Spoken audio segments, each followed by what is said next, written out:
Buenas tardes, estamos acá en la ciudad de Buenos Aires. ¿Me ven a mí? ¿Me escuchan? Sí. ¿Me están escuchando? Sí. Bueno, perfecto. Bienvenidos a esta actividad, a esta segunda entrevista de verano. Como somos judíos y no somos simples, somos complicados, es entre guión vistas para tener distintas miradas sobre los temas que vamos a trabajar. La vez pasada estuvimos con Pablo Feibel Levitón, un viajero por el mundo, un topo por el mundo. Fue una charla súper interesante y hoy estamos junto a Pablo Marchetti o Marchetti, como quieran. Tuvimos una discusión el año pasado cuando hablamos por Instagram, que fue nuestro debut en Instagram, cuando hicimos en Instagram Live en Limud. Decimos, los judíos éramos los de los apellidos complicados, pero él también, ¿no? Porque los italianos también. En realidad, algunos le dicen Marchetti y otro Marchetti. Así que sentite cómodo, te vamos a decir Pablo para no caer en ningún error, Pablito. ¿Está? Pablo es Perfecto. artista. Vamos a hablar primero de la cortina, porque tenemos algunos amigos comunes en esta cortina que pusimos. Para el verano elegimos lindos pasos dobles judíos, unos share, unos bailes así potentes judíos para levantar el ánimo en estos tiempos de coronavirus. Un día lluvioso y con humedad en Buenos Aires. Hemos escuchado al trío Linetsky, de quien vos conocés a alguno de los Linetsky, ¿no? Sí, sí, sí. Lo conozco a los tres en realidad, pero bueno, sí. Compartido radio, perfil con Andrés. Sí, sí, claro, lo conozco. Sí, musicazos, Lo, sí.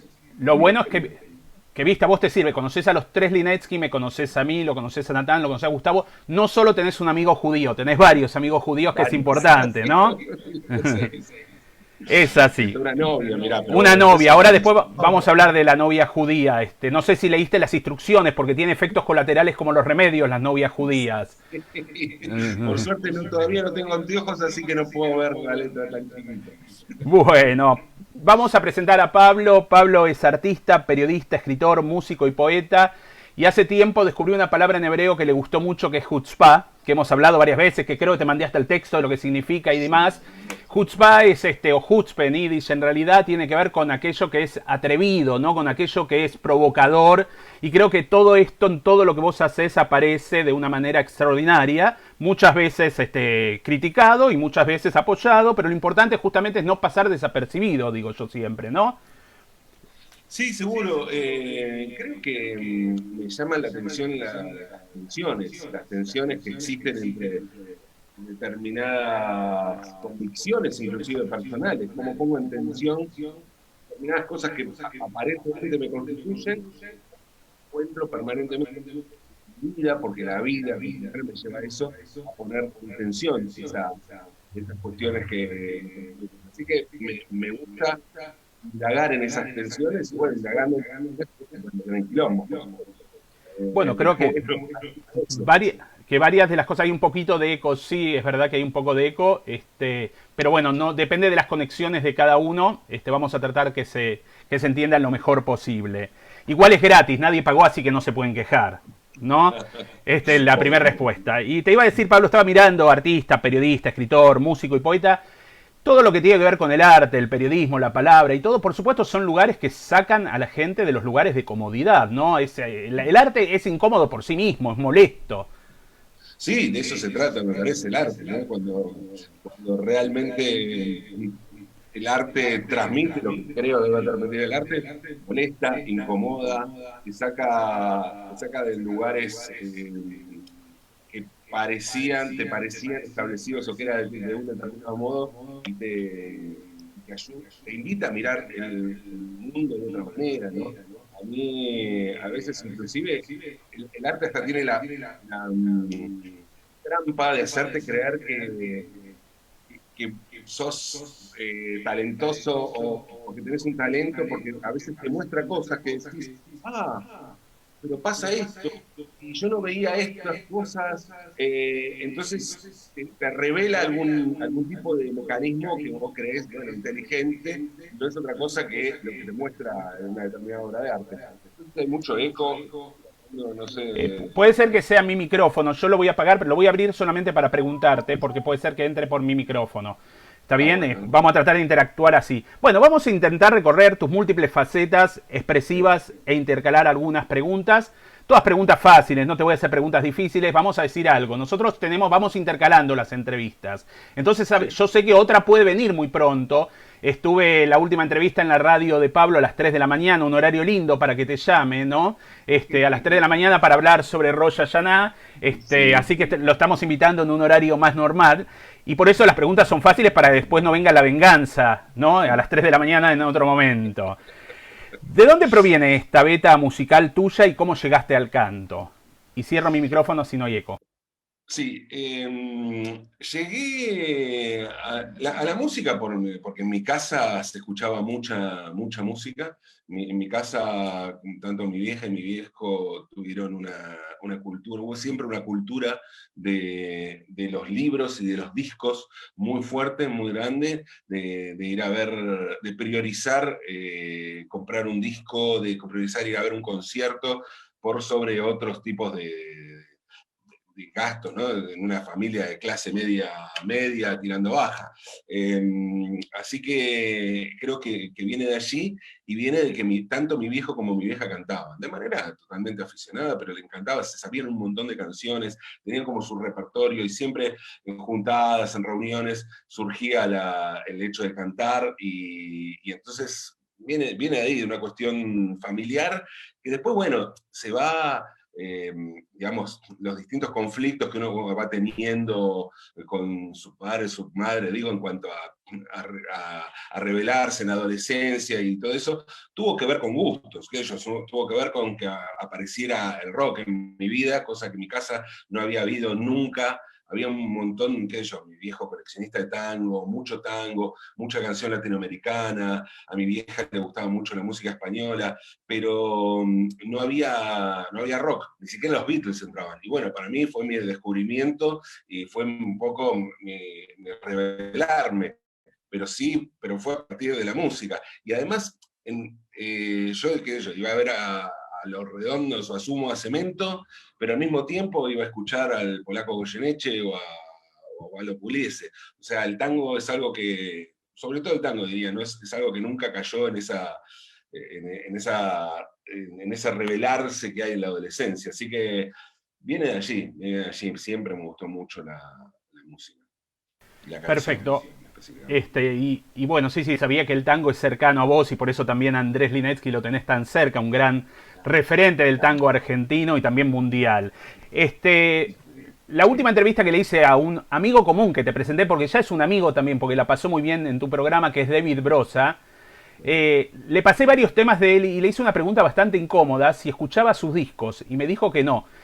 Yo no te voy a preguntar si escuchás tus discos, pero tengo acá un tema preparado que me gustaría presentarlo para escucharlos todos juntos, que tiene que ver justamente con estos tiempos que estamos pasando. El tema se llama, la canción Besos con Barbijo. ¿Te parece? Sí. ¿La ponemos? Dale. No te queda otra, sí. Queda claro. ¿Qué voy a hacer?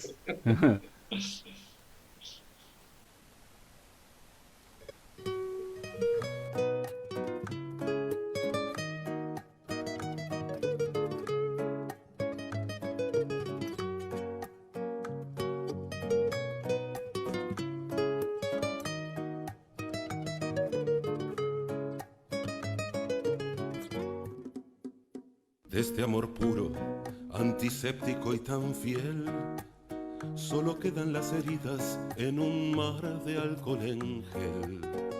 Me contagié de tu sonrisa y me perdí, y viralicé tus besos, me interné de frenesí.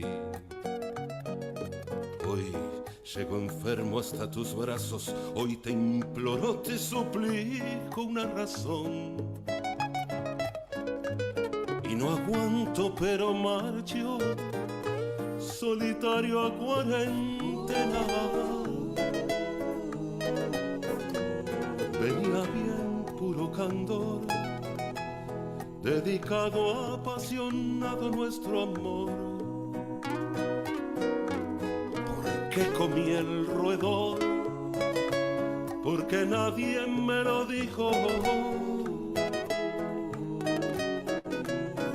Que este amor se hizo viral y que el mundo nos arroja sobre el mal. No me puedo consolar con tus besos con barbijo.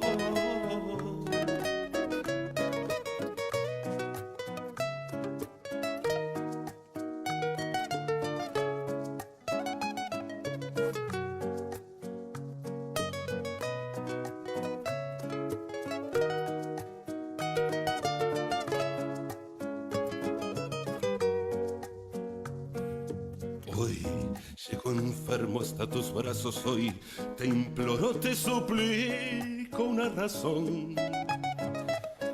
Y no aguanto, pero marcho, solitario a cuarentena.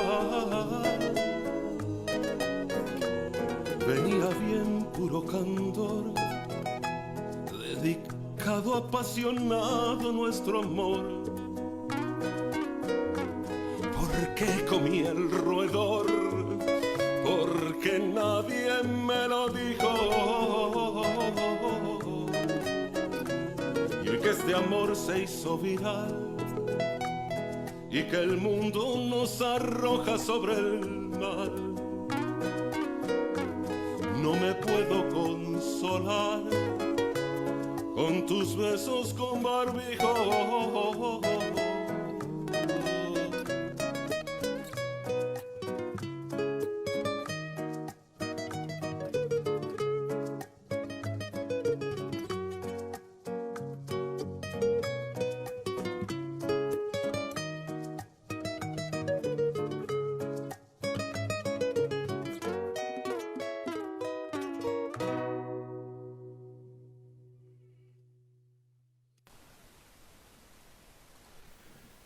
Bueno, estamos lo más parecido a la radio. ¿Te das cuenta el guiño que te hice, no? Sí, El guiño de poner un tema, poner un tema en la sí. mitad de una entrevista es re radial.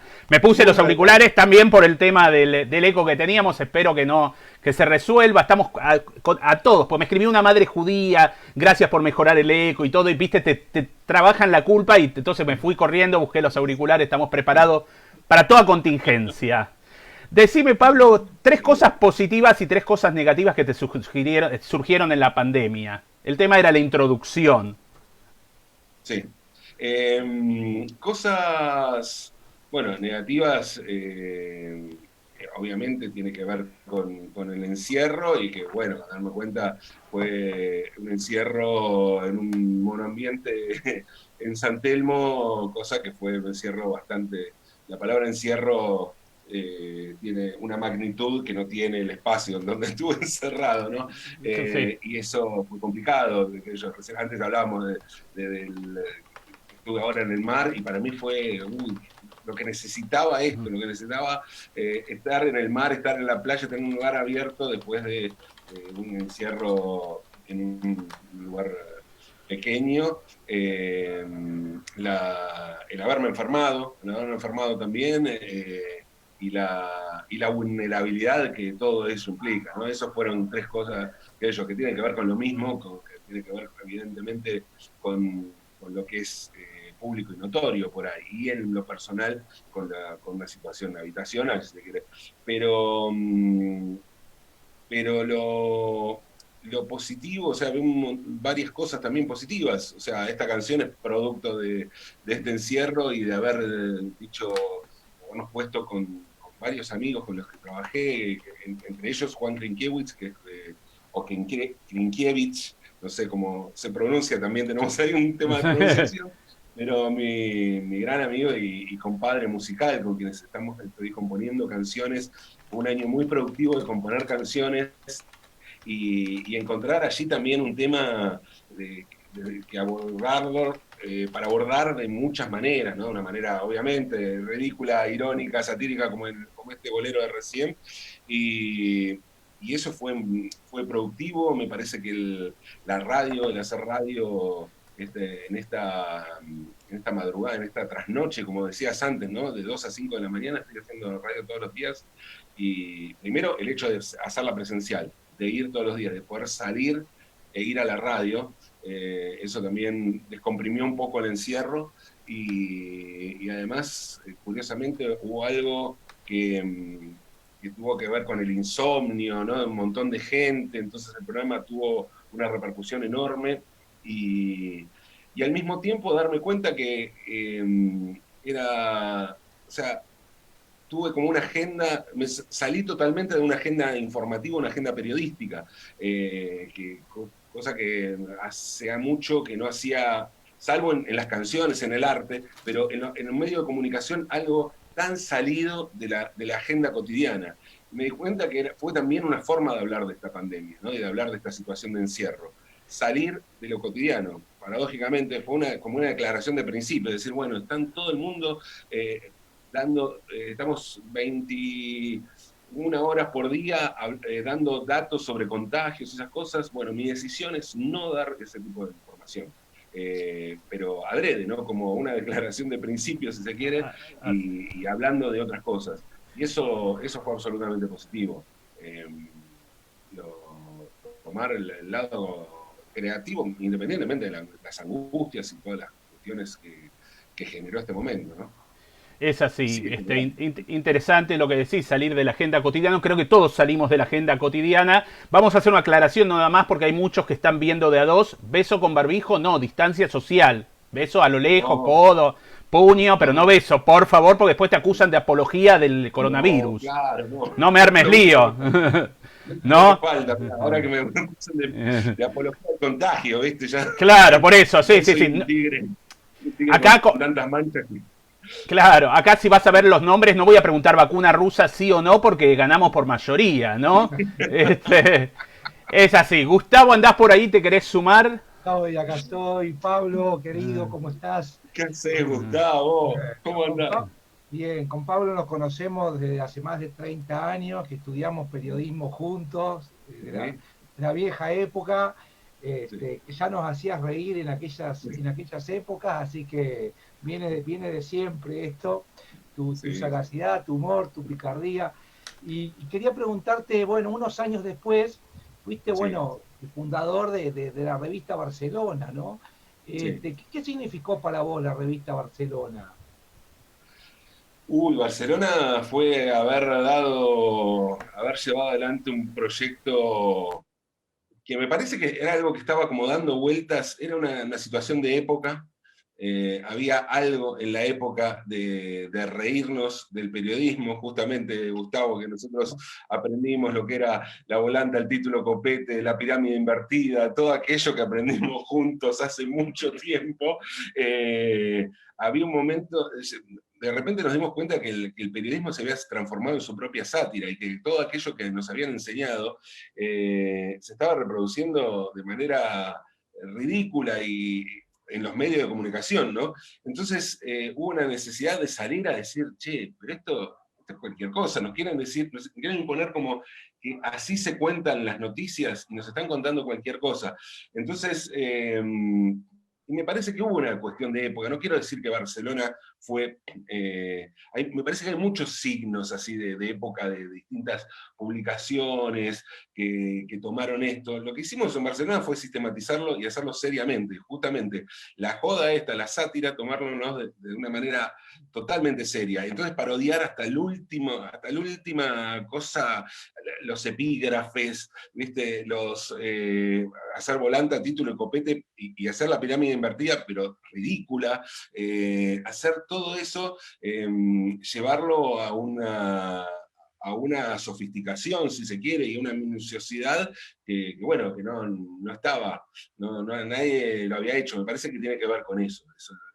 Estaba dando vueltas el espíritu de Barcelona, y para mí en lo personal significó salir de ser un periodista que hacía, no sé, que cubría cuestiones culturales sobre todo, pero bueno, a transformarme en alguien que, bueno, que puede meter otro tipo de esto, el humor, la sátira, una impronta más personal, cruzar esta cosa medio deforme que tengo a veces, a veces o siempre, de hacer periodismo y que no necesariamente tiene que ver con la sátira, no siempre tiene que ver con la sátira. De hecho estoy haciendo unas crónicas en Nueva Nación que me encantan, que tienen que ver con los viajes a las colonias judías y no tienen nada que ver con la sátira. Se mezclan, obviamente, se mezclan porque aparte me parece alucinante cuando aparece el humor como rasgo distintivo de un pueblo, ¿no? Que a mí me me parece increíble conocer a Hugo Arcusin y que me haga la guía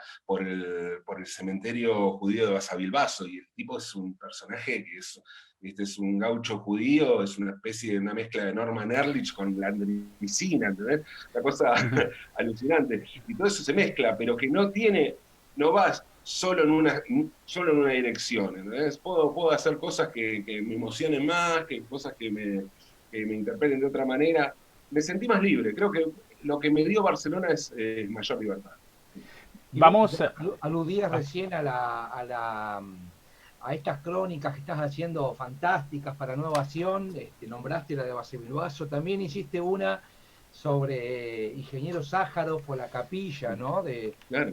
Entre Ríos, de donde es mi padre, digamos, y ahí contaste una historia de la mezcla de los judíos y los negros, ¿no? Claro. Que es muy, muy interesante, ¿no? Que me gustaría un poco que también los traigas acá para aquellos que no hayan podido leer esa fantástica nota, ¿no? Lo dejamos para un poquito más adelante, ¿querés, Gustavo? Porque hay algunas fotos para compartir después, ¿o no? Así digo, volvemos un poco al tema de Barcelona. Ahí estoy dejando las notas de Pablo, pueden hacer clic y guardarlas después para verlas, del periódico Nueva Acción, las estoy dejando en vivo. Aquellos que tengan preguntas o comentarios me avisan. Ahí está Cristina Ponce, que es una entrerriana, si es, pueden escribirnos de dónde nos están escuchando. Hay gente también conectada a Israel, y Yair, que son es la 1 de la mañana ahora en Israel y te está escuchando, nos está escuchando. Es el tema de la pandemia y la trasnoche. Ya la gente de Sadán no duerme bien, queda claro. No es que somos súper interesantes ni nada, ¿no? De hecho, la revista Barcelona, está también Natán, que se conectó ahora. Después a lo mejor lo sumamos a Natán si quiere sumarse en alguna oportunidad. Cuando nos conocimos, yo le conté a Pablo que era admirador de la revista Barcelona, una revista muy interesante con todo lo que contabas recién y todo lo que Gustavo contaba recién. Y yo me acerqué y le dije, nosotros vamos a hacer una revista que va a ser la Barcelona judía, que se va a llamar Tel Aviv. Y Pablo se mató de risa como ahora, porque dijo, ¿sabes cuánta gente se debe acercar cada vez que me ve que va a ser una revista parecida? Y nosotros se la mandamos, y Pablo era un gran lector de nuestra revista. Nosotros le mandamos gratis la Tel Aviv. Poníamos publicidad a veces en Barcelona de algunos proyectos que hacíamos para jóvenes, pero nunca recibimos una revista gratis. O sea que en esto... No, era terrible, terrible. No nos mandaban ni la que pusimos el aviso, y nosotros mandamos todo a Barcelona la revista gratis, ¿no? Qué desastre, qué desastre. Sí, es que, bueno, nada, cualquier cosa que diga sobre respecto del amarrete que éramos, puede ser tomado como... No quiero decir nada al respecto porque es un tema muy, muy, muy sensible y no puedo decir nada. Perfecto. Pido disculpas y...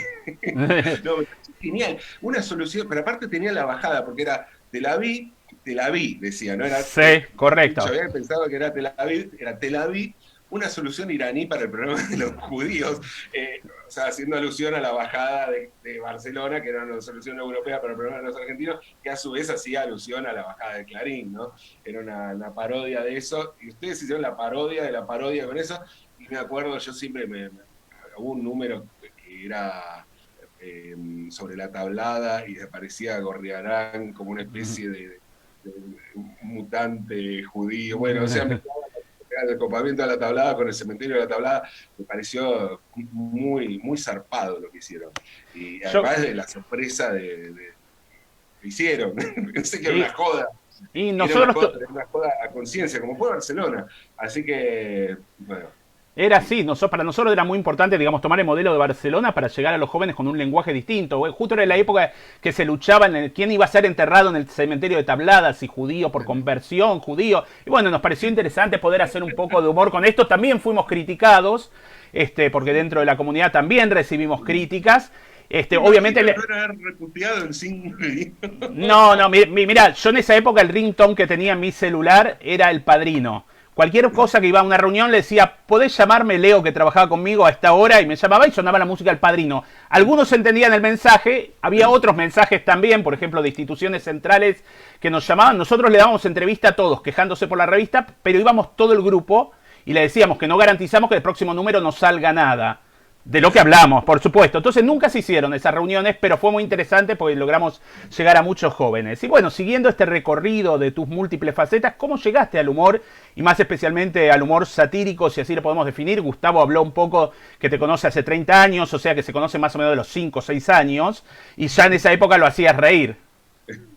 Sí, el humor, a ver, yo no me considero humorista. O sea, decir que soy humorista sería como poner un encasillamiento que no me gusta, que no me gusta definirme en lo que hago por mi laburo, no por decir. En la época que se luchaba en el quién iba a... Hola, sí. Ahí estamos. Sí, ahí estamos, ahí estamos. Sí, te decía que para mí hablar o sea, definirme como humorista, tampoco me defino como periodista, pero sé que hago periodismo. Y el periodismo me parece un lenguaje. El humor no me parece a mí un recurso. No me parece, sí, hay gente que se dedica al humor y que le gusta decir que hace humor y me parece fantástico, pero para mí es un recurso comunicacional y es un recurso muy poderoso, muy potente. Tal es así que tan poderoso es que a veces, viste, se usa la pregunta si hay límites para el humor, y en realidad cuando alguien pregunta si hay límites para el humor, lo que está queriendo preguntar es si hay límites para la libertad de expresión. Lo que pasa es que como queda mal preguntar eso, nadie se quiere hacer cargo de preguntar eso, entonces ponen al humor como parece algo menor, y el humor no es algo menor, el humor es algo... qué sé yo, o sea, la revista posiblemente, una de las revistas, uno de los medios más importantes que hubo contra la dictadura, durante la dictadura fue la revista Humor. O sea, entonces, no es algo menor, ¿cierto? Y ni hablar que la lengua, la literatura castellana está edificada sobre una sátira, como es el Quijote, ¿no? O sea, el humor no es algo menor, definitivamente. Pero a mí me gusta como recurso y surge de chico. O sea, lo mismo me pasó con la música, me pasó con la sátira. Mi viejo era un tipo que jodía mucho, que siempre me llamó la atención porque era un tipo de izquierda, ¿no? Militante de izquierda, que venía del PC, y esa gente, yo veía que no tenía mucho humor en general. La gente era como muy rígida, ¿no? Y mi viejo como que tenía esa cosa de amor a su ideal, pero al mismo tiempo se cagaba de risa de determinados tópicos de militancia de izquierda. Entonces a mí me marcó mucho eso, decir, bueno, te puedes cagar de risa de esto y sin embargo seguir creyendo en lo que crees, ¿no? Y por eso después vino todo lo que vino. Me parece que fue algo muy natural. El humor, la sátira, la ironía fueron elementos que estaban en mi casa, igual que la música, igual que la poesía, qué sé yo. Y todo eso, todo eso aquí está. Es muy judío también lo que estás contando, digamos, esto del humor, digamos, el segundo patriarca se llama Yitzhak. En hebreo viene de tzhok, que es risa. ¿Por qué? Porque a Sara le dijeron que estaba embarazada a los 99 años y lo primero que hizo ella era reírse, ¿no? O sea que el segundo patriarca ya empezamos con la risa, ¿no? Y con el humor. Y aparte con el pueblo, lo que esto que recordabas, una solución iraní para el problema judío, digamos, es reírnos de nosotros mismos. Nosotros tenemos la habilidad que no necesitamos tener otro pueblo minoritario para reírnos, ¿no? No nos reímos ni de los árabes, ni de los palestinos, ni de los gallegos, de nada. Es más, tenemos nuestros propios gallegos, entre comillas, que son unos judíos que vivían en una aldea que se llama la aldea de Helm, ¿no? Que eran medios tontos, según se dice. No quiero ofender si hay gente por acá que tiene familia o son descendientes de ahí. Son como nuestros galleguitos, ¿no? Son nuestros judíos que son un poco más lentos, pero nos reímos de nosotros mismos y eso es muy sano. De hecho, voy a compartir contigo una tapa de Barcelona. Ahora te voy a contar la historia, que es fantástica, la historia de esta tapa. ¿La están viendo todos? ¿La están viendo o no? ¿Te la acordás, Pablo, no? Sí, claro, por supuesto. Una gran tapa, leo por las dudas. Tolerancia, una negra y un judío deciden el futuro del destino de la humanidad. Ehud Olmert y Condoleezza. Claro, esa tapa, me acuerdo perfectamente, aparte fue una cosa, o sea, se me ocurrió por cuando vi esa foto, y para nosotros en Barcelona significó un cambio, digamos, una ruptura del código que veníamos manejando, porque nosotros nunca, o sea, todas las fotos que aparecían en Barcelona eran fotomontajes. Entonces, aquí el problema era que el chiste era poner la foto real de Olmert con Condoleezza Rice. Y se tenía que entender que era una foto real.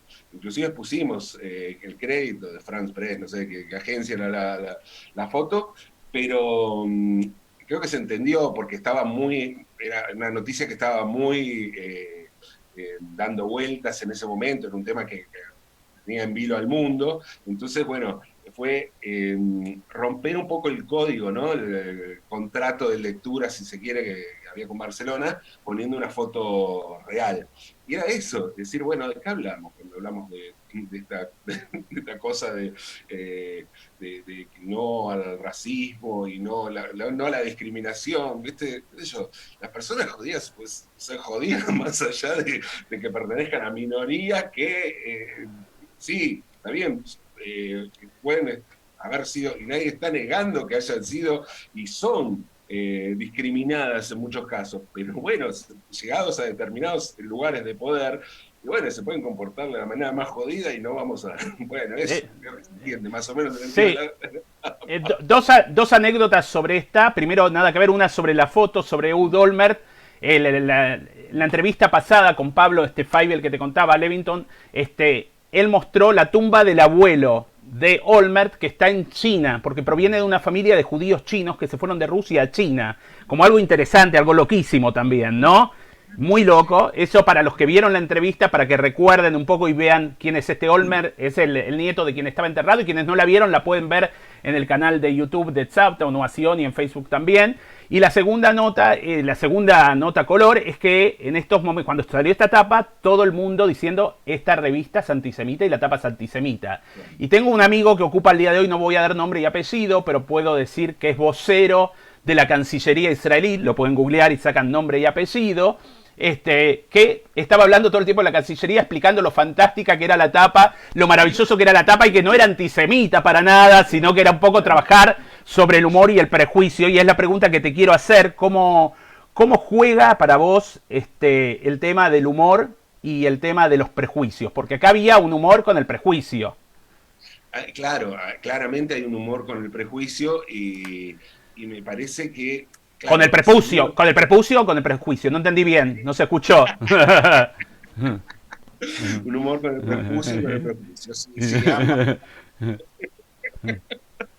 pero no, creo que siempre hay un contexto para absolutamente todo. Si vos sacás una cosa de contexto, podés acusar a cualquier persona, y más en este momento, a cualquier persona de lo que sea.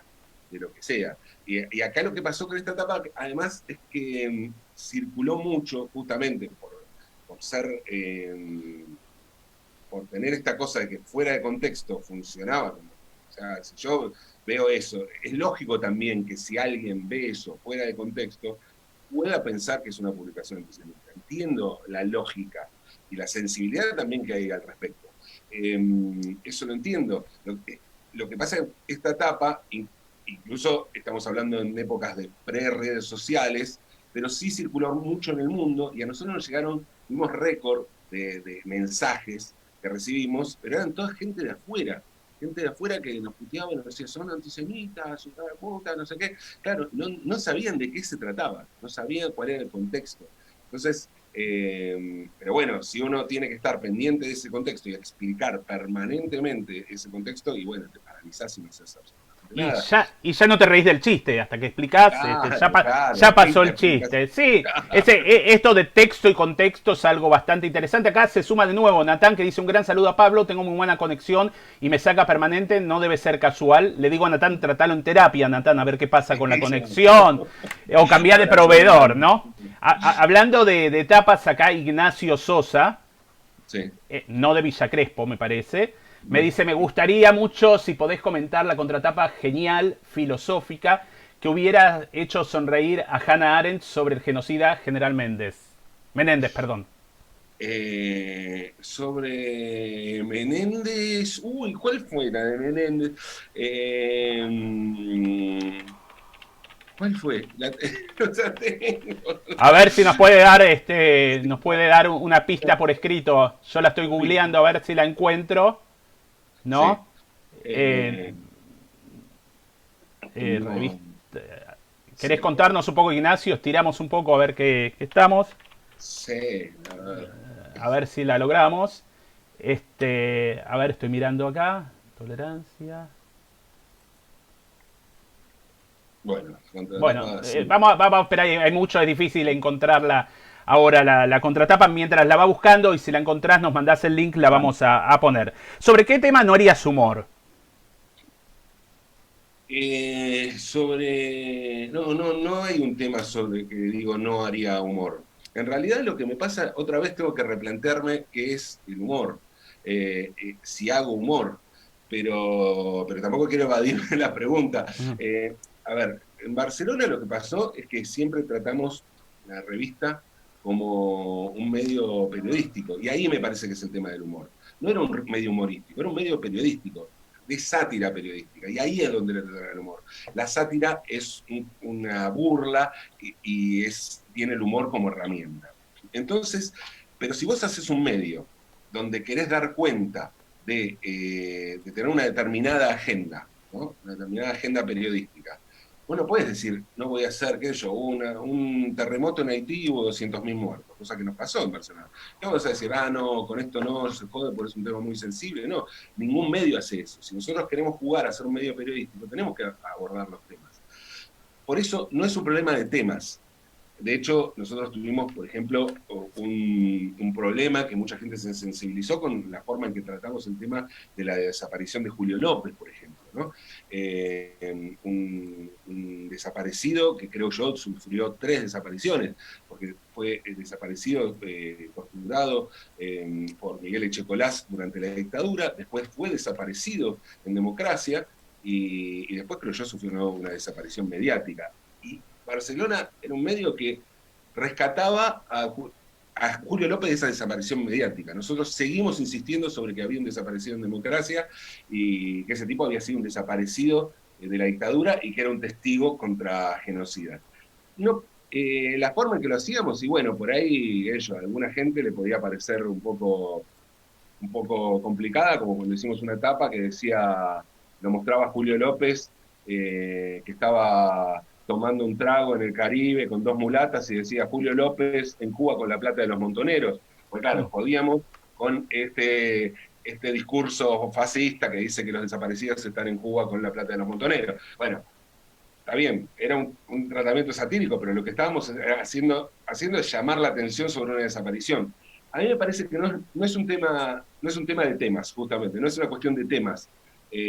Para mí lo plantearía no en cuanto a temas, sino en cuanto a dónde te parás. A mí no me gusta reírme del débil, me gusta reírme del poder. Me parece que en ese sentido yo reivindico la palabra cínico, pero cínico en el sentido que lo eran los antiguos filósofos griegos, que se hacían llamar perros, que eran personas que se plantaban en los márgenes del poder para burlarse del poder, no como entendemos el cinismo actualmente, que es personas que se ríen desde el poder de los débiles, ¿no? Bueno, no, lo contrario. Entonces, no me gusta reírme de las víctimas, prefiero reírme de los poderosos y por ahí sí me planto. Ahí. Pero no es una cuestión de temas, sino de otra cosa, creo. ¿Qué producción tenemos en Zapta Innovación? Suerte que Gustavo estaba detrás. Creo que encontramos la tapa. ¿Puede ser esta? Claro, ahí está. Cuando sí, cuando se murió. No llego a leer qué dice el asterisco, pero bueno. No. Dejamos a que busquen en el archivo esto. Me está escribiendo acá, porque estamos también transmitiendo por Facebook, en vivo, Leo Naidorf. Esperaba verte en el Zoom, Leo. Es de gente mayor el Facebook, no sé si sabes. El correo de lectores de Barcelona dice, era una sección en sí misma. ¿Recordás algún intercambio o correo de lectores en particular? Uy, sí, hubo muchísimas. Yo creo que hablando de cuestiones, a ver, hubo muchas discusiones. El Correo de Barcelona tenía la particularidad de ser el lugar más serio de la revista. Obviamente no lo hacíamos nosotros, lo hacían los lectores. O nosotros, en todo caso, pues yo respondí hasta que yo dirigí Barcelona, respondí todos los correos de lectores y me gustaba justamente generar eso, pero hacía unas... oficiaba como de moderador de un debate, ¿no es cierto?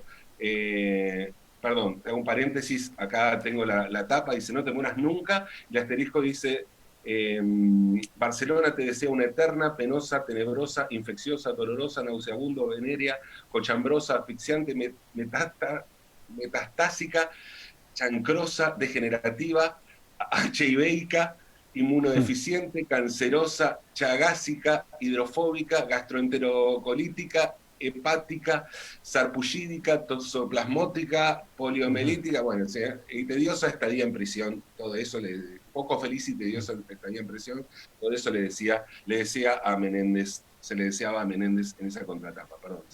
No, buenísimo, muchísimas gracias, para así también la gente sabía que dice el asterisco. Sí, creo yo que había, hubo, por ejemplo, recuerdo, hablando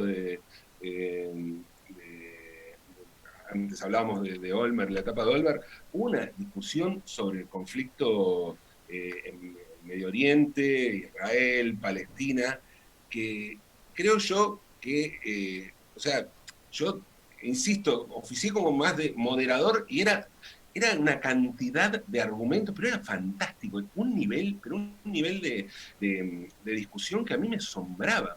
Digo, ¿cómo estamos teniendo este nivel de discusión de gente que evidentemente tenía muchísimos argumentos, sabía muchísimo, muy apasionada y muy informada sobre el tema desde visiones contrapuestas, ¿no es cierto? Pero opinando sobre el tema y me llamaba la atención que además no era, o sea, suele haber, no sé, por ahí vos me dirás, conocés más del tema, pero me da la sensación de que no había un medio que pudiera contener esa discusión desde lugares tan distintos. Por el general, viste, se tiende a ir a nichos y bueno, los que están de un lado se ponen de un lado, y acá se daba de una manera que aparte no terminaba nunca, y era increíble, y a mí me apasionaba realmente que esto se estuviera discutiendo aquí, y ahí me di cuenta también el lugar un poco donde nos parábamos, nosotros, de poder contener todas esas voces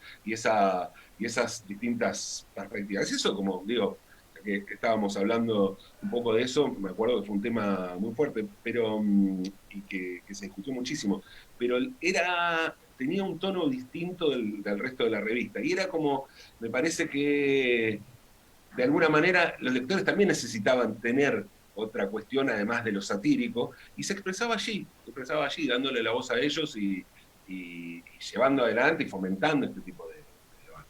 Claro, creo que el medio daba la posibilidad de generar debate, ¿no? Que es algo que no vemos al día de hoy en la televisión. En la televisión vemos una grieta, uno de un lado, otro del otro, no dialogan, no debaten, cada uno tiene claro sus ideas y sus posturas y realmente no interaccionan. De hecho, esto es muy judío, yo te voy a contar, a hablar sobre la grieta, un cuento de un rabino, esto es un relato talmúdico, que es uno de los libros donde se debate de todo en el judaísmo.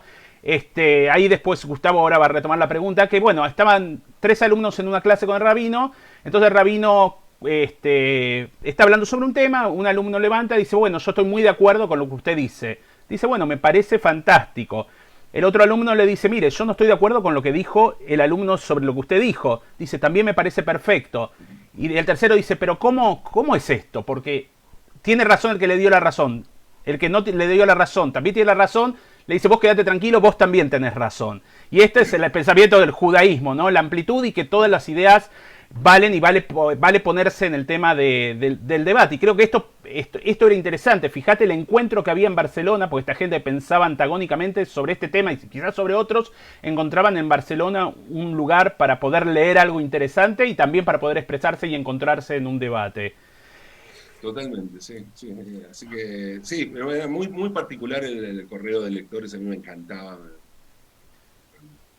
Paso a Gustavo ahí la palabra.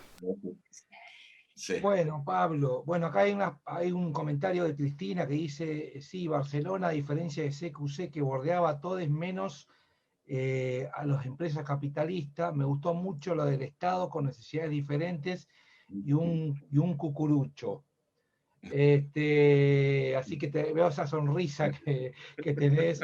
Y te quería preguntar justamente por el periodismo, ¿no? ¿Qué es el periodista? ¿Cómo crees que se ha transformado el periodismo con el tiempo, ¿no?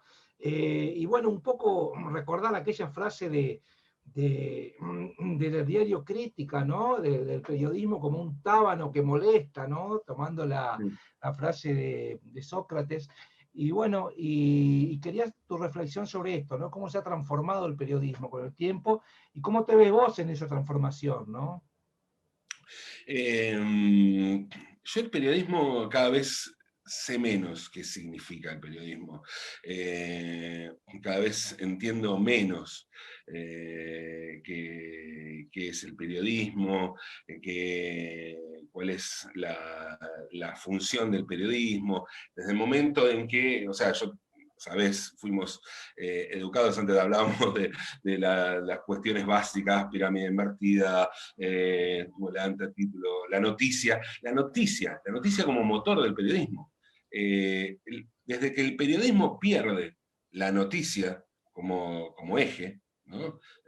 La noticia deja de ser potestad del periodismo. La noticia, o sea, la mayoría nos enteramos de las noticias, la mayoría, la inmensa mayoría de la gente no se entera por medios periodísticos de las noticias, se entera por redes sociales, se entera por otros canales, y me parece que a partir de allí el periodismo es algo que se replantea y no sé, me hace pensar cómo es que existe, pero la verdad que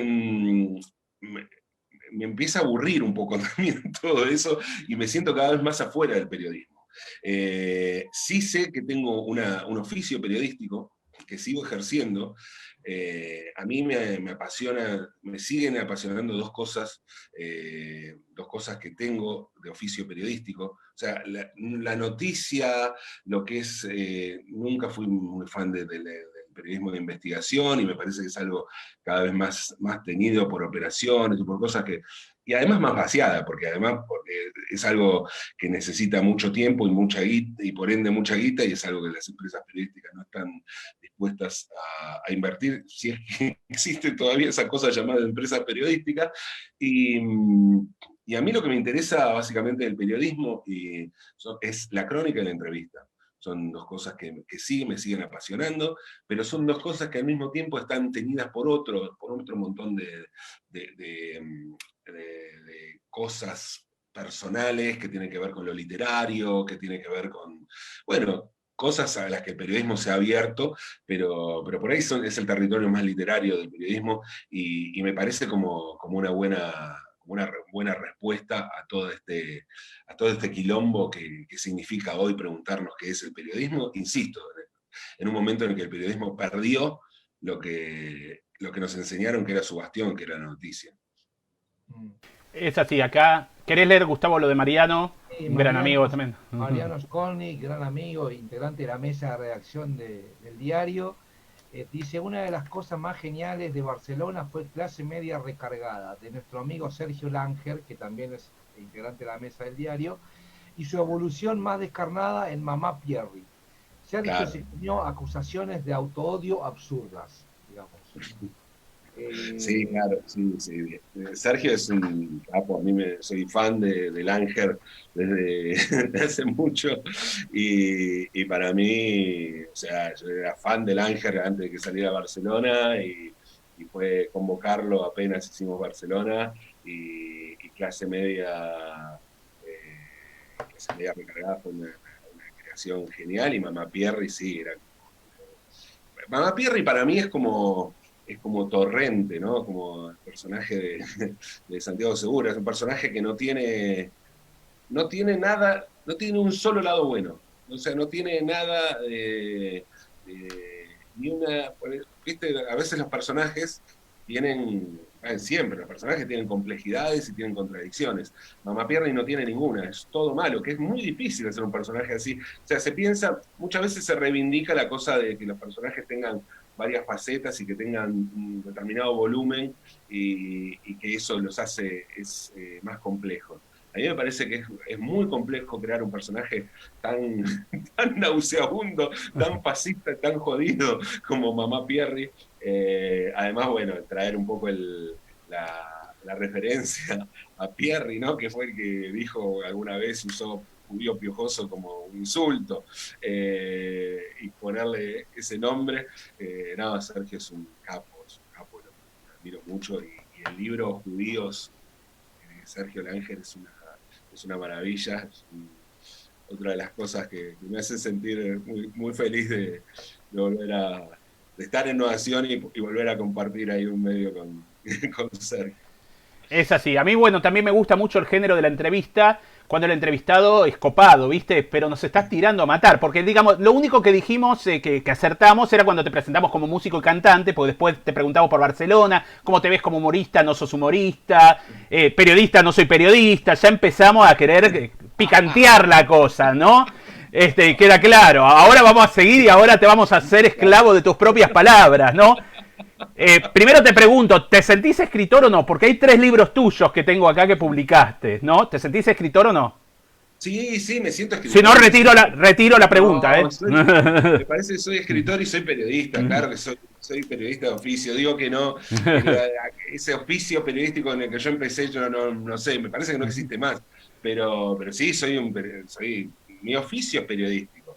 Y creo que voy adquiriendo o voy más o menos aprendiendo a hacer también el oficio de escritor. Y el tema del humor no hay nada más divertido que la propia realidad, que es más absurda que cualquier otra cosa. Por eso, claro, al ser periodista ya tenés que ser humorista. Sí, por supuesto, ¿no? A ver, yo el humor, no me voy a hacer el boludo con esto, no hago humor, claro que hago humor, estoy jodiendo, hinchando las pelotas o los ovarios o lo que fuera, todo el tiempo. Te doy la palabra justa, y te voy a los Batesing. Sí. ¿Está? Que son las pelotas. Así vas aprendiendo. Vos tenés que ir tomando Yo voy a toma nota. De hecho, bueno, vos tenés 3 libros publicados. Uno es El amor, que es sobre poesía. El otro, Puto el que lee. Un diccionario de insultos, injurias e improperios. Y por último, Pensamientos incómodos. Ahora me gustaría si podés hablar de los 3, pero te voy a dar algunas cosas. ¿Viste? Recién dije Batesing, ¿no? Sí. Y te puedo decir Tujes, que seguramente la conoces. Sí, claro. Mirá qué buen marketing que tenemos los judíos, porque esas palabras no se consideran malas palabras. Yo digo Tujes, fui a comer, me rompieron el Tujes, se ríe la gente, ¿no? Es interesante cómo acá en la Argentina también, entre los judíos primero está, pero también como es una palabra cedida al vocabulario cotidiano y cómo en lo cotidiano también se les aparece esta palabra, ¿no? Un gran aporte de Tato Bores y de... Correcto. Me parece, ¿no? La palabra Tujes, que se haya popularizado de esa manera. Inclusive Capusotto, a Saborido le gusta mucho usar la palabra Tujes, justamente para no ir con la violencia, digo, no, decir culo no es violento, pero digo, a veces por ahí te saca un poco de eje y te lleva a mirar la palabra y no lo que querés decir. Entonces, el Tujes tiene esa amabilidad de no entrar en las malas palabras, digamos, las podía decir Tato Bores en televisión, y sin embargo, bueno, estamos hablando de eso y un gran aporte, sin duda.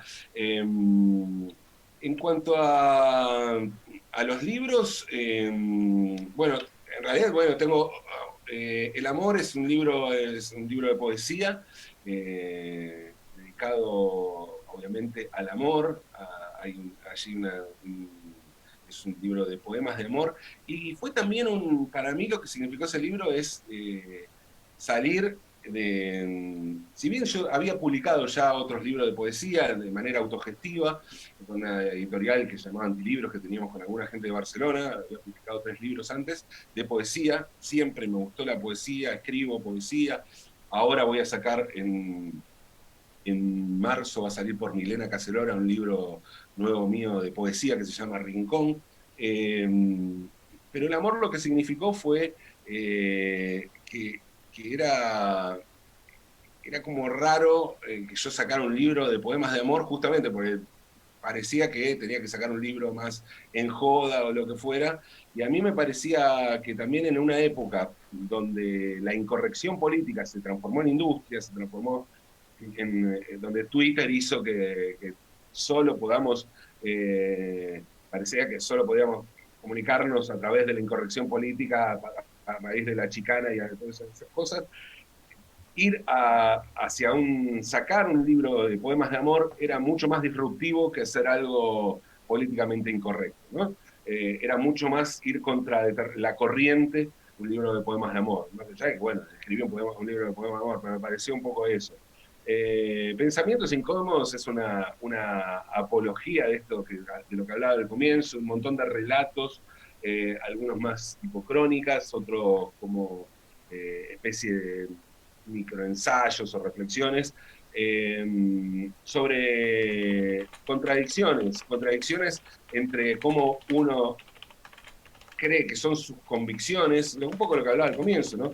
Uno cree que son sus convicciones y después la realidad te impulsa a una determinada forma de vida colectiva que requiere de otras mañas y otros comportamientos que un poco se contradicen con lo que son o lo que crees que son tus convicciones, ¿no? En esa tensión navega ese libro.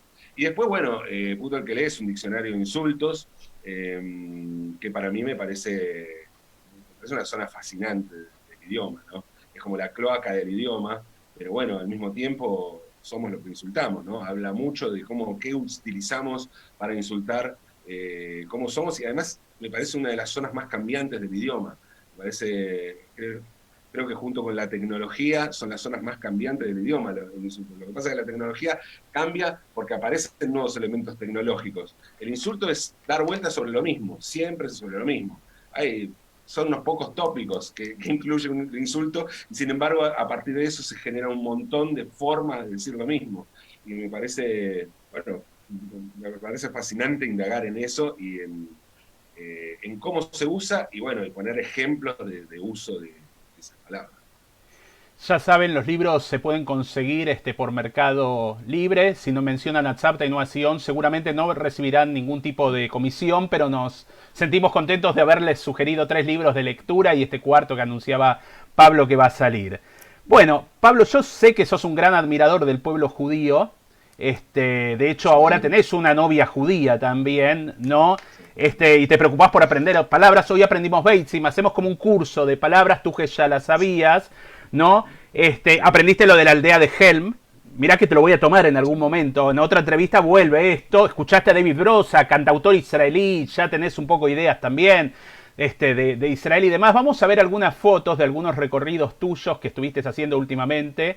Y que has retratado en crónicas también para Nueva Sion. Contanos, acá estás en el templo de Clara, eso es en Clara, sí.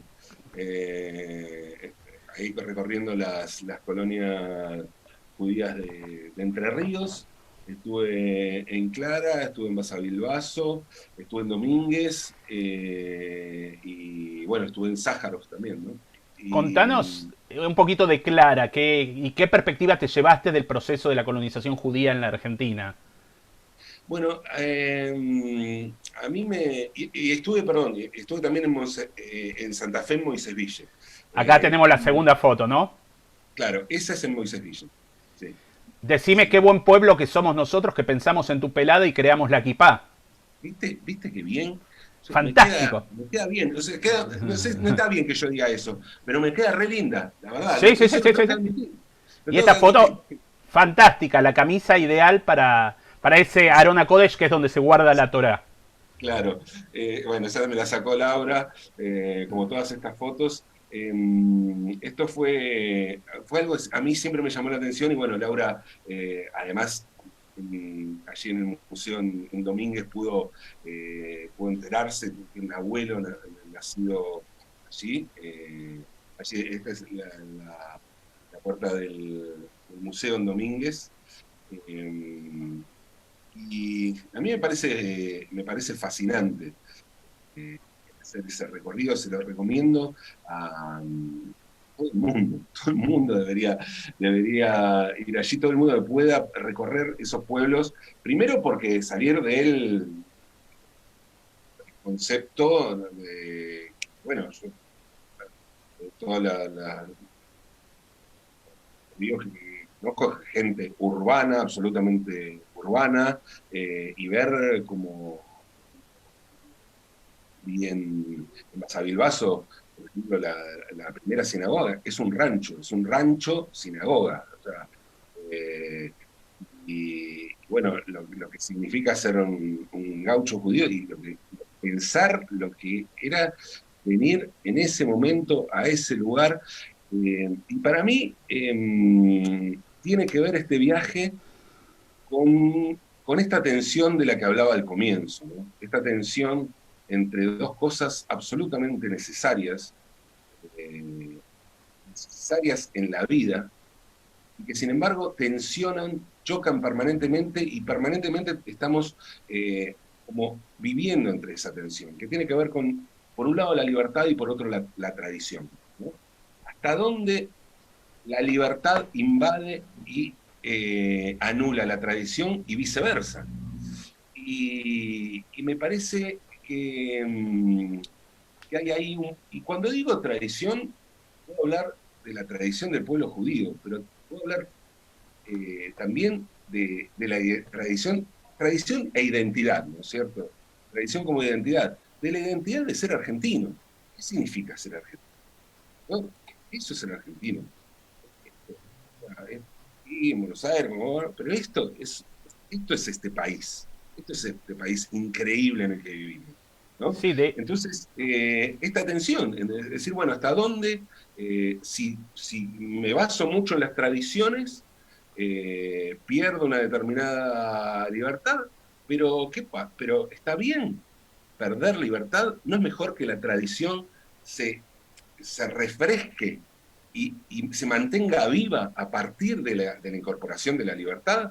Pero por otro lado, si pienso en la libertad total y digo no de tradición, y no porque somos identidad, necesitamos esa identidad, eso se ve en todo, en absolutamente todo. Se puede hablar de las tradiciones de un pueblo, pero se puede pensar también, antes se hablaba de la música, en un género musical, en un género, qué sé yo, en un género cinematográfico. Si yo quiero hacer un western, y bueno, en algún momento voy a tener que poner un vaquero con unas pistolas, porque si pongo un yuppie de Wall Street, y bueno, eso no va a ser un western. Y por más que puedo decir, no, porque es la libertad total también, pero la libertad total no tiene identidad. O sea, no necesita la identidad, y la necesitamos esa identidad.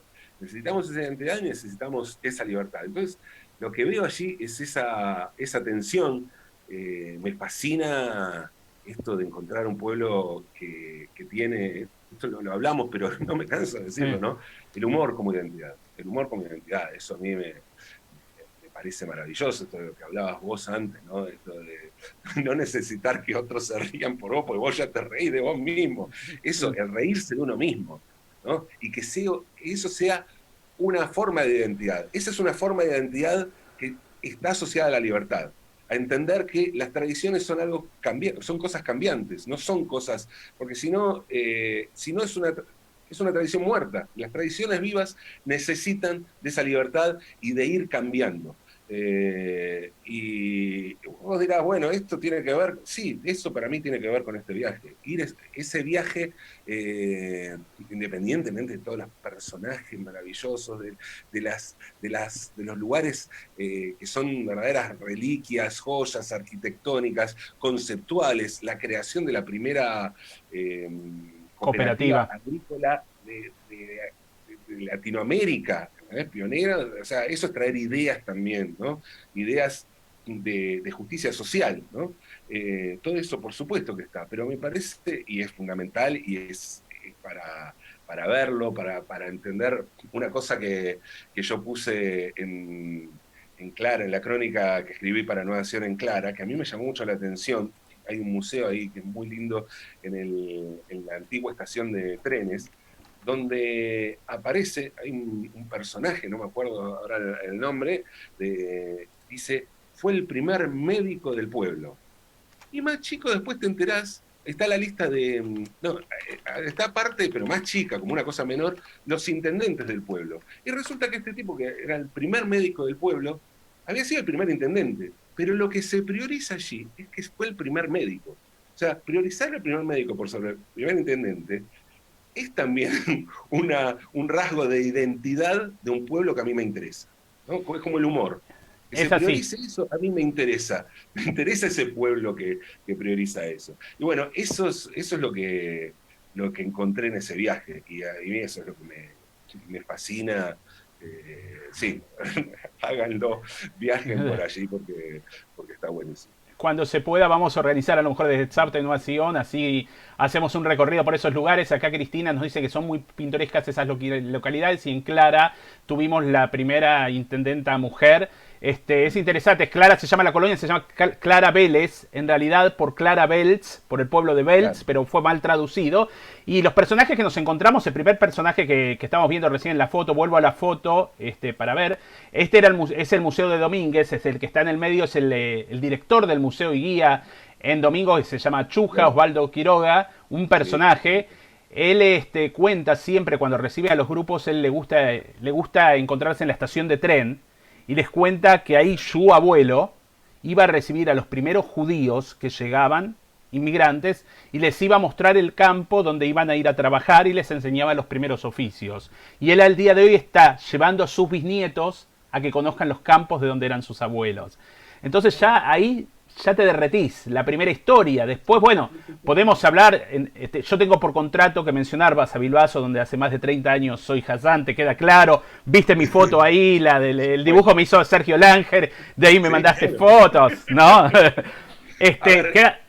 Sí. sí, le digo a la gente que está viendo, escuchando, que todo esto, bueno, con Quique, como contamos, nos conocemos hace años, a raíz de esta charla, cuando me contó de Tel Aviv, pero todo esto, retomamos este contacto cuando yo entro a la sede de AMI allí en Basavilbaso y veo que hay un dibujo de Langer donde dice Kike Greenberg, el Frank Sinatra de Balsavilbaso. Y yo digo, no puedo creer, le saqué una foto y te la mandé. Así es. No puedo creer que estás en Balsavilbaso, me dijiste, no puedo creer que estás. Y ahí, bueno, aquí estamos.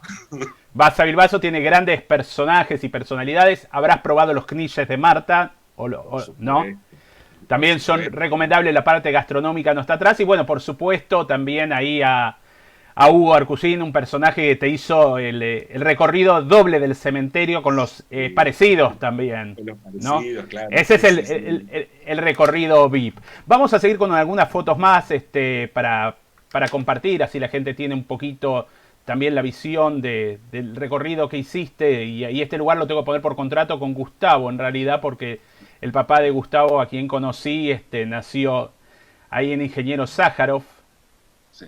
Lo más interesante también es un lugar que reivindica esto que vos decías, los judíos venían perseguidos de Europa y realmente se sintieron por los pogroms en Rusia, y realmente se sintieron muy bien, y creo que el interior es un ejemplo de coexistencia entre las distintas religiones y procedencias, ¿no? Y esta cooperación que se dio, los judíos trajeron el tema de la educación, el tema de los médicos, no eran solamente para la comunidad, sino que era abierta a todas las demás personas. De hecho, las escuelas, la gran mayoría de escuelas judías que funcionaron en la zona de las colonias, al día de hoy son las escuelas rurales que son del gobierno de la provincia de Entre Ríos. Contanos un poco la impresión. Y otra cosa decía, lo más importante es que en la calle principal, en Basavilbaso y en varias de las ciudades, vamos a ver que el edificio más importante no es la iglesia y es el templo. Ahí nos sentimos locales. Contanos de Ingeniero Sájarov. Bueno, Sájarov tiene la particularidad de que es un caserío, ni siquiera un pueblo actualmente, es un lugar muy chiquito, pero está ahí la sinagoga frente a la plaza, y tiene la particularidad de que camino a Sájarov hay que recorrer 1 kilómetro de la ruta, un camino de ripio, para llegar hasta allí. Hay un cementerio, se llama el Cementerio de Manecos, que es un cementerio de esclavos afrodescendientes que habían llegado desde el Brasil, así como después llegaron los judíos huyendo de los pogroms en Rusia, la libertad de vientre se promulgó en Brasil mucho después.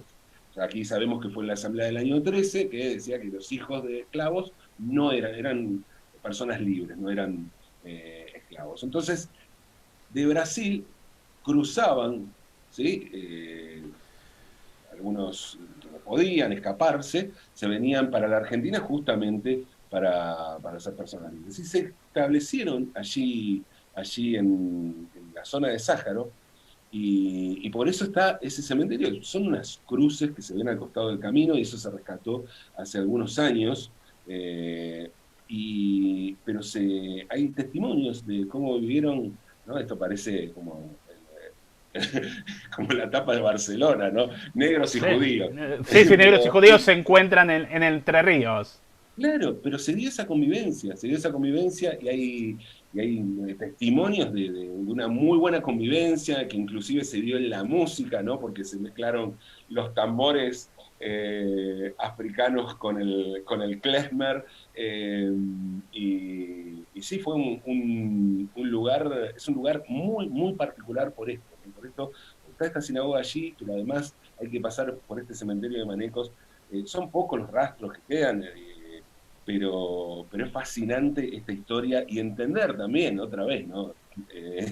Hablando de identidad, ¿no? ¿Qué identidad? Esto se dio en un pueblo en el centro de la provincia de Entre Ríos, aquí en Argentina. Eso somos, el argentino, bueno, eso es identidad, ¿no? Es parte de esa identidad.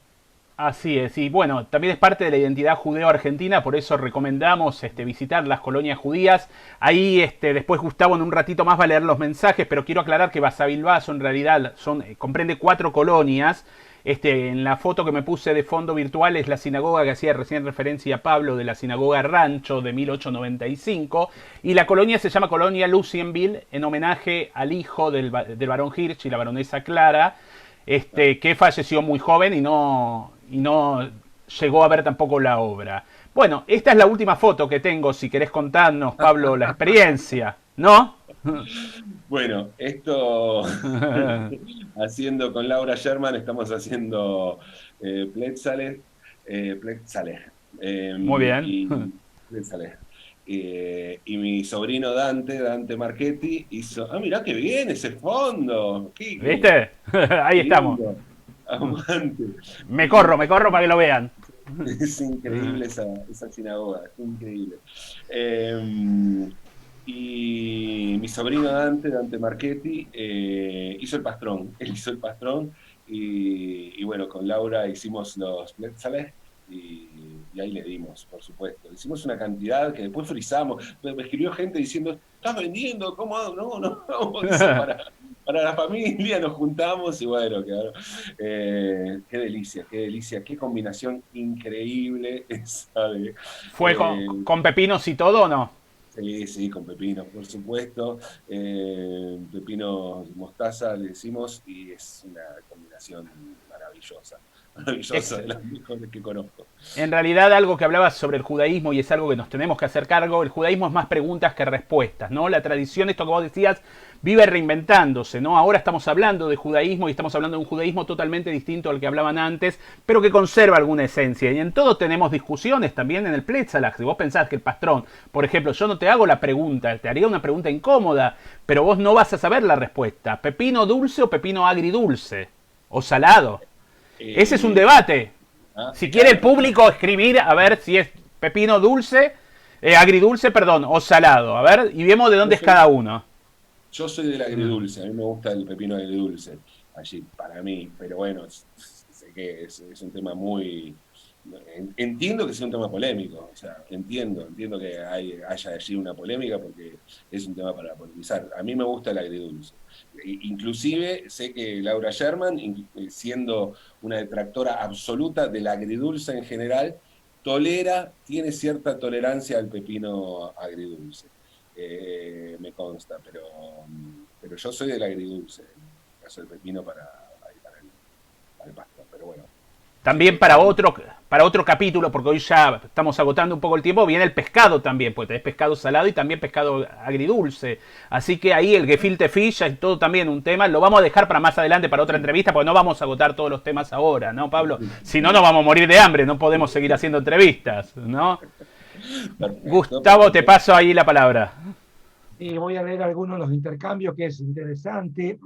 Bueno, porque Nathan comenta justamente que Clara era el nombre de la esposa de Álvaro de Hirsch, que fue su segundo homenaje en su nombre, digamos, y Daniel Bergman, que bueno, además es un amigo antropólogo que viaja mucho a las colonias y lleva digamos, mucha gente, colegios y demás, dice la baronesa Clara Blochow Saint de Hirsch, ¿no? Sí. Clara Ponce dice: el gobierno lo rescató y lo puso en el valor el año pasado, esto refiriéndose a los manecos. Me parece, recuerdo que mi papá siempre hablaba de los manecos. Cuando vos hiciste esa crónica me trajo un poco los recuerdos de la frase de mi papá. Dice: no sé pasar fotos por acá, pero sugiero que busquen imágenes en Yaer. Entiendo que es el tema de los manecos, ¿no? Y Nathan Sonis te dice: de Capilla provengo, porque a Sájarov todos los conocemos como Capilla. Digamos, mi papá siempre hablaba de Capilla, la Capilla, ¿no? No le digas caserío, tampoco Nueva York, le dice Nathan Sonis. Los negros que vivían en Capilla, ahí tenían una capilla y de ahí tomó el nombre de los negros, de la capilla de los negros. Como apodo, el verdadero era Sájarov, que era administrador de la Jewish, ¿no? Que la Jewish Colonization Association, que era la organización que precisamente financió la llegada de los judíos a la Argentina, ¿no?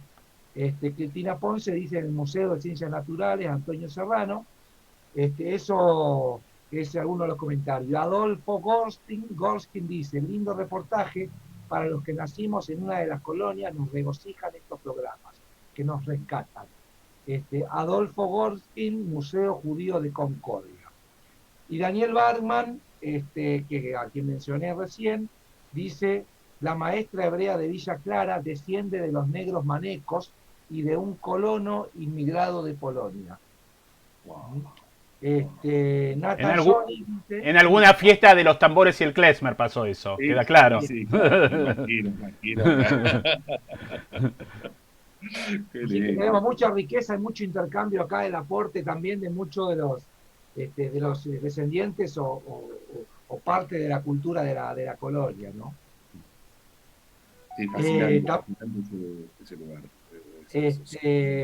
Nathan Sonis dice: su cementerio queda en Colonia Carmel, que son 2 casas a 2 kilómetros, y es lo que vos comentaste.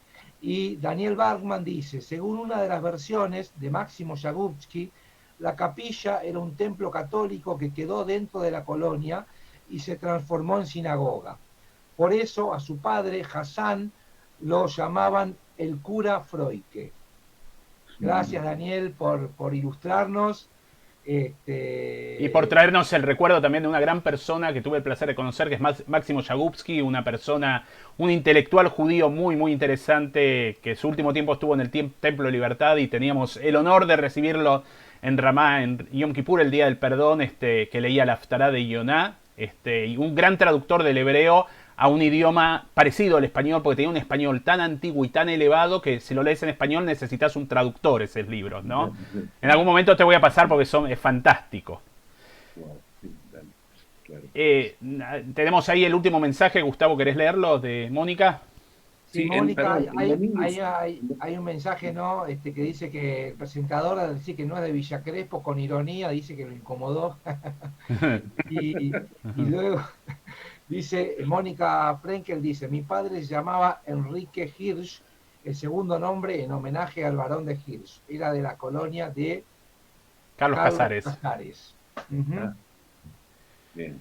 Sí, en Domínguez también está la sinagoga frente a la plaza, ¿no? Es correcto. Domínguez, que es la París de Entre Ríos, ¿no? A Domínguez le decían la París de Entre Ríos porque estaba diseñada toda así de manera muy arquitectónicamente, de manera circular, ¿no? Tiene el mismo trazado, eso me decía Osvaldo Quiroga, que tiene el mismo trazado que París. Obviamente, otras características, pero el trazado urbanístico es el mismo que París, y allí en esta plaza donde confluye, porque es una plaza donde hay confluencia, no sé, son muchas calles que confluyen ahí. Diagonales, sí. Sí, diagonales, ahí está la sinagoga. Bueno, Pablo, quiero realmente agradecerte de corazón este tiempo que nos has dedicado. Es un placer siempre compartir contigo estos espacios, donde uno aprende muchísimo. Realmente sos un referente de muchos temas.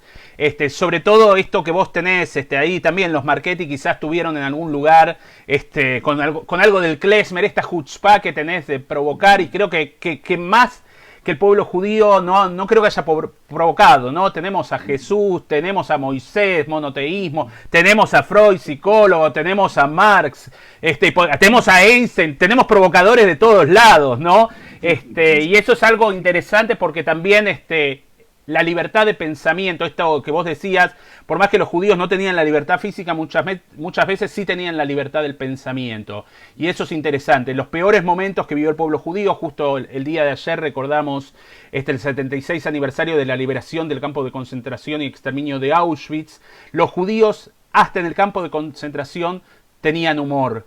Hicieron humor, escribían poesías, dieron a luz, compartieron un pan. Y el humor y esta vida, el vivir libre, aunque es estando encerrados, es un ejemplo que tiene que iluminar nuestras vidas, creo. Y justamente tiene que ver por ser un pueblo que tiene la chutzpá, que en las peores condiciones siempre trata de sacar lo mejor. Quique, para mí un placer, como siempre, enorme charlar con vos, charlar con Gustavo. A mí me hace muy bien, me enriquece mucho, me llena de alegría, de conocer. Tengo que estudiar igual ahora, porque ya me estás tirando una data siempre con palabras nuevas, pero me encanta, me identifica mucho eso.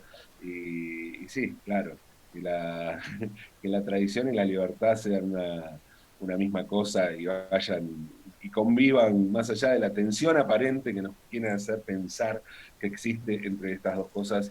Necesitamos identidad y necesitamos libertad y bueno, que sea esa libertad, esa tomarnos, ¿no?, las cosas no muy en serio o no de forma solemne, que sea también ese ejercicio de libertad parte de la identidad y parte de las tradiciones que nos hacen bien. Así que un placer enorme, como siempre, y seguiremos charlando, por supuesto. Sí, por supuesto, en nombre de Tzavta y de Nueva Sion, darte las gracias. La semana que viene vamos a tener una entrevista a Ana Arias, trabajadora social, una persona muy interesante y muy querida también para mí. Los invitamos a las 19:30, estamos haciendo todos los jueves este ciclo, antes de la cena, o sea, tenemos que terminar antes de las 9, ¿viste? Acá 3 minutos más ya se nos fueron todos a comer, pero lo puede ver la gente también por YouTube, por Facebook de Nueva Sion y Tzavta. Aquellos que no lo vieron, recomienden las charlas porque a nosotros nos interesa llegar con estos reportajes que estamos haciendo, con estas entrevistas de verano a mucha gente, porque como dijo Pablo recién, nos enriquecemos entre todos, con los comentarios que hicieron ustedes en el chat, con los expositores o las personalidades que entrevistamos y también con lo que hacemos en conjunto, ¿no?, en estos momentos. Así que bueno, podernos pronto, Pablo, abrazar en persona, a tomar un café junto a Gustavo. Gustavo invita, eso quédate tranquilo, no hay ningún problema. Entonces sí. Entonces vamos. Sí, porque ya pensé que... O te cocinás con la Laura unos pletzalag. Para mí es el pepino salado, pero no quería abrir polémica, ¿eh? La grieta. Ahí está la grieta de la que hablamos. Así que bueno, para todos, muchísimas gracias. Cuídense, mucha salud. Pueden escucharlo a Pablo. Pasá el chivo del programa. De lunes a viernes, de 2 a 5 de la madrugada, en AM750. Si lo miden en noches, es de domingo a jueves, en realidad. Y después los viernes a la noche, de viernes ahora de 10 a 12 de la noche, estoy en Radio Ciudad en la 11. Así que bueno, a escucharlo y a dejar mensajes. Decirle, yo te escuché en el reportaje de Nueva Sion y de Tzavta. Está bueno.